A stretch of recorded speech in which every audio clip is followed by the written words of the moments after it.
ይህ ቪዲዮ የቋንቋ ትምህርት ብቻ ሳይሆን የአመለካከት ለውጥ ትምህርት ጭምር ነው። ሰላም ጤና ይስጥልኝ። የተወደዳችሁ የቻናላችን ቤተሰቦች እንዴት ናችሁ? በያላችሁበት የዓለም ዳርቻ ሰላማችሁ ይብዛልኝ። ለዚህ ቻናል አዲስ ከሆናችሁ ሰብስክራይብ እያደረጋችሁ ጀምሩ። ነባር ቤተሰቦቻችን ደግሞ ከመቼውም ጊዜ በላይ ላይክ እና ሼር እያደረጋችሁ አማርኛን ከመሰረቱ ማንበብና መጻፍ ለሚቸገሩ ታዳርሱልኝ ዘንድ ከወዲሁ አሳስባለሁ። አማርኛ አረፍተ ነገሮችን በቀላሉ አንብበን መረዳት እንዴት እንችላለን ለሚሉ ዛሬ ቀለል ባለ ሁኔታ የማስረዳችሁ ይሆናል። ነገር ግን እነዚህ ቀላል አማርኛ አረፍተ ነገሮች ብቻ ሳይሆኑ በውስጣቸው በጣም ጥብቅና ጥልቅ የሆነ ትምህርትን የሚያስተላልፉ ወይም መልእክት አዘል የሆኑ ትምህርቶች ናቸው። ስለዚህ እናንተም አንድ እንዴት ማንበብና መጻፍ እንደምትችሉ የምትረዱበት ነው። ሁለተኛም በውስጡ የሚያስተላልፉት መልእክቶች ደግሞ በእናንተ ሕይወት ላይ አንዳች ነገር ሊለውጡ ስለሚችሉ ረጋ ብላችሁ እስከ መጨረሻው ለመከታተል ሞክሩ። እስከ መጨረሻው አብራችሁኝ ቆዩ።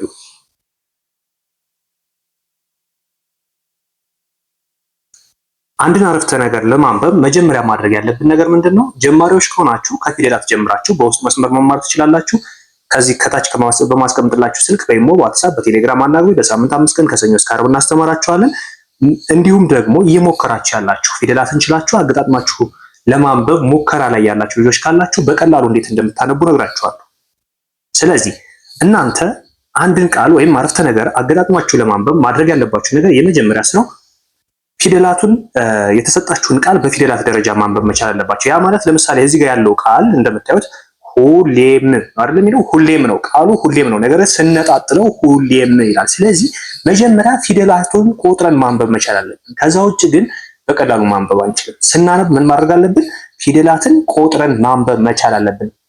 ስለዚህ እዚህ ጋር ሳነብ ሁ የሃ ፊደል ሁለተኛ አለች፣ ሌ የለ ፊደል አምስተኛ አለች፣ ም ስድስተኛ አለች። ስለዚህ እነዚህን በትክክል በድምጻቸው መሰረት ማንበብ መቻል አለብኝ፣ አሊያም መጥራት አለብኝ። ከዛ ውጭ ግን ሁሌ የሚለው ሁሉም ብለን ልናነበው እንችላለን። አእምሯችን ላይ የሚመጣው ሐሳብና እኛ የምናነበው አንድ ካልሆነልን ያንን ቃል ወይም አረፍተ ነገር በቀላሉ ማንበብና መረዳት አንችልም ማለት ነው። ስለዚህ መጀመሪያ ፊደላቱን ነጣጥለን ማንበብ መቻል አለብን። እያንዳንዱ ፊደል ከየትኛው ቤተሰብ መጣ፣ ስንተኛ ፊደል ነው የሚለውን፣ ድምፁስ ምን ይመስላል የሚለውን መጀመሪያ በደንብ ማየት መቻል አለብን። ከዛ በኋላ ወደ ምንባቡ ስንገባ ቀለል እያለን ሄድና የተነበበው ወይም የተጻፈው ነገር ትርጉም እንዲኖር ያደርገዋል ማለት ነው። ስለዚህ ሁሌም ልክ በእኔ እንደማነበው እንደዚህ ብላችሁ አንብቡት። ሞክሬው ምን ይላል? ሞክሬው ቢሆን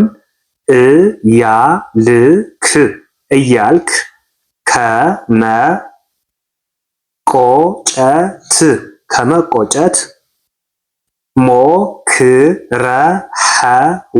ሞክረኸው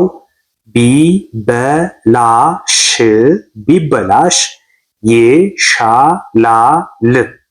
ምን ይላል? ሁሌም ሞክሬው ቢሆን እያልክ ከመቆጨት ሞክረኸው ቢበላሽ ይሻላል። ብዙ ነገሮች መግለጽ ይቻላል። በዚህ አረፍተ ነገር በጣም ብዙ ነገር ማብራራት ይቻላል። አንዳንዶቻችን ለምሳሌ ወደ ትምህርቱ እናምጣውና ነገ በዚህ ወቅት መማር እፈልጋለሁ፣ የዚህን ጊዜ ልማረው፣ የዚህን ጊዜ መማር አለብኝ እያልን ነገር ግን ሳይሳካልን የቀረ ወይም ደግሞ እኔ ማንበብ መጻፍ አልችልም፣ እንዴት መማር እችላለሁ፣ እንዴት በቀላሉ ልለወጥ እችላለሁ እያላችሁ ራሳችሁን የምትጨናነቁ ነገር ግን ያልጀመራችሁ አሁንም ድረስ ያልጀመራችሁ ነገ ከነገ በስቲያ እያላችሁ የምትቀጥሩ ህይወት በራሷ መንገድ እያዞረቻችሁ ያለች ልጆች አላችሁ። ስለዚህ ሞክራችሁት ይበላሽ። ሳትሞክሩት አልችልም ከምትሉ ይልቅ ሞክራችሁት ይበላሽ። ተማሩ፣ ራሳችሁን ለውጡ። በአጭር ጊዜ ብቻ እንደምትለወጡ ደግሞ እርግጠኛ ነኝ።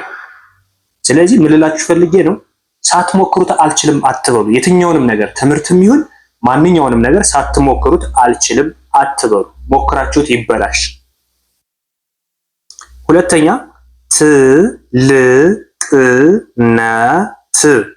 ትልቅነት ማለት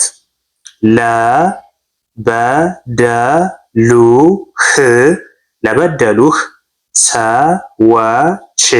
ሰዎች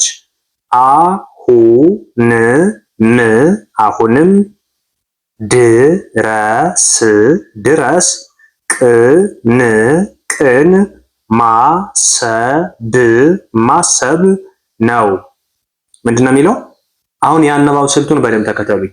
ዝም ብላችሁ አንዴ ሸምጄ አነባለሁ ብትሉ አይሆንም። ምንም ማንበብና መጻፍ የምትችሉ ብትሆኑ አንድ ጊዜ ፍጥናችሁ አታንብቡት። ልክ እኔ ባነበብኩት ልክ እያነበባችሁ የምንባቡን ትርጉም ተረዱት። ስለዚህ ትልቅነት ማለት ለበደሉ ሰዎች አሁንም ድረስ ቅን ማሰብ ነው። ምናልባት ይህን ማን ሊችለው ይችላል ብላችሁ ልታስቡ ትችላላችሁ። ነገር ግን ማንኛውም ሰው ይችላል። ካሰብንበት እኛ እናድርገው ካለን የማናድርገው ነገር የለም። ስለዚህ ዋናው ትልቅነት ማለት ለበደሉ ሰዎች አሁንም ድረስ ቅን ነገር ማሰብ ወይም ጥሩ ነገር ማሰብ፣ እኛ ቢበድሉንም በእነሱ በደል ምትክ እኛ ጥሩ ነገር ማሰብ ከቻልን እውነትም ትልቅ ሰዎች ነን። ከዛ ውጭ ግን በበደሉን አጥፈን እጥፍ የምንመልስ ከሆነ እኛ ትንሾች ነን። ስለዚህ ትልቅ ሰው ማለት ምን ማለት ነው? የበደለውን ሰው አሁንም ድረስ ቅን ማሰብ፣ ለዛ ሰው ቅንነት ወይም በቅን የተሞላ ሐሳብ መስጠት፣ ጥሩ ቦታ እንዲደርስ ማሰብ፣ ትልቅ ደረጃ እንዲደርስ ማሰብ። እሱ ቢበድልህም አንተ ደግሞ ለዛ ሰው ጥሩ ስትሆንለት ትልቅነትን ታሳያለህ ማለት ነው። ሶስተኛ ስለ ሰዎች ስለ ሰዎች ኃጢአት ከማውራትህ በፊት ስለ ራስህ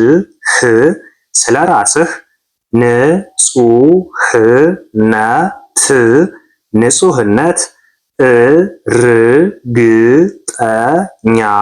እርግጠኛ ሁን።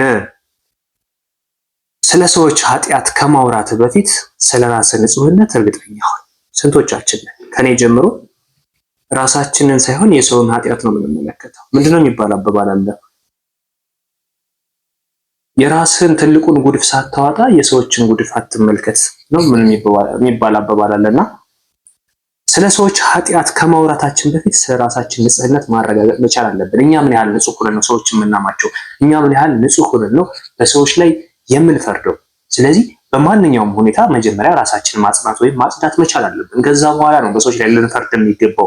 በሰው ላይ መፍረድ በፍጹም አይቻልምም አይገባም። ነገር ግን እንኳን እኛ ንጹህ ሆነን በእነሱ ላይ ብንፈርድ ይገባናል። ከዛ ውጭ ግን እኛነታችን ሳናውቀው በሰዎች ላይ ለመፍረድ አንሩጥ። ስለዚህ መጀመሪያ ራሳችን ማየት መቻል አለብን። እኛ ማንን በእነዛ ሰዎች ላይ ልንፈርድ የሚገባን ሰው ነን ወይ ብለን ብንጠይቅ ሁላችንም ዜሮ ነን። ስለዚህ ማንኛውም ሰው የራሱን ኃጢአት ሳያውቅ በሰዎች ላይ ኃጢአትን ወይም የሰዎችን ኃጢአት አጉልቶ ለማሳየት የሚሞክር ሰው ካለ በጣም ስህተት ነው።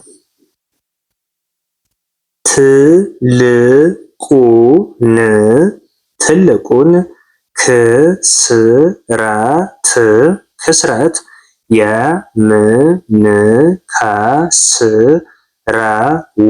የምንከስረው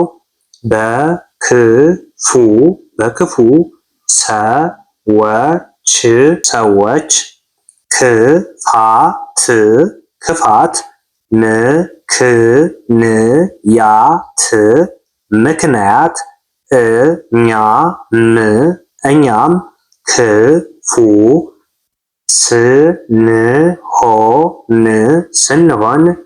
ነው። ትልቁ ክስረት የምንከስረው በክፉ ሰዎች ክፋት ምክንያት እኛም ክፉ ስንሆን። አንዳንዴ በሰዎች ክፋት ምክንያት ማንነትን አትለውጥ ወይም ማንነትሽን አትለውጭ። ሰዎች ከፉ ብለሽ ያንቺን ማንነት ያንቺን ጸባይ አትለውጭ ወይም አትለውጠው። ለምን? የኛ ቋሚ የሆነ ጸባይ ሊኖረን ይገባል። መጥፎ ጸባይ ከሆነ ወደ ጥሩ ጸባይ አሸሽለን መልካም ወይም በመልካምነት የተላበሰ ጸባይ ሊኖረን ይገባል። ከዛ ውጭ ግን ሰዎች መጥፎ ስለሆኑብን ብቻ የኛን ጸባይ ልንቀይረው በፍጹም አይገባም። ምክንያቱም የሰዎች መጥፎ ባህሪያቸው ለራሳቸው እንጂ ለኛ አይደለም። ሰዎች በእኛ ላይ የሚያደርጉት መጥፎ ባህሪ ወይም የሚያሳዩት መጥፎ ድርጊት እኛን ሊለውጠን አይቻልም ወይም አይገባም። ለምን?